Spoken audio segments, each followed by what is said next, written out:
Mains की तैयारी करते हुए अगर आप इन्फॉर्मेशन को डिस्क्रीट यूनिट्स में देखेंगे कि भाई ये एडिटोरियल आया है, इसको कहीं नोट डाउन कर लेते हैं, ये वेस्ट मैनेजमेंट पे कुछ आया है, इसको नोट डाउन कर लेते हैं, ये वाटर मैनेजमेंट पे आया है, ये भाई इंटरनल सिक्योरिटी पे है, तो it will be very very problematic for you to recall all of these things during the exam. Instead think of all information as a tree. आपका ट्रंक जो है दैट इज ऑल इंफॉर्मेशन. एक जो सबसे बड़ी ब्रांच है वो GS1 की ब्रांच है, दूसरी ब्रांच GS2, तीसरी ब्रांच GS3, चौथी ब्रांच GS4.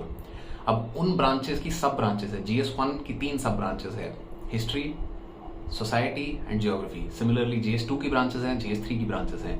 उनमें सब ब्रांचेस डिवाइड करते रहो, चलते रहो.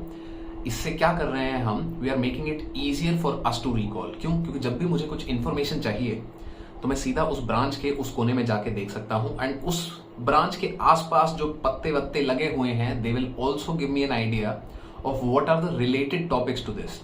For example, if you look at GS2 का syllabus, तो GS2 के syllabus में 5th point is Parliament and State Legislatures.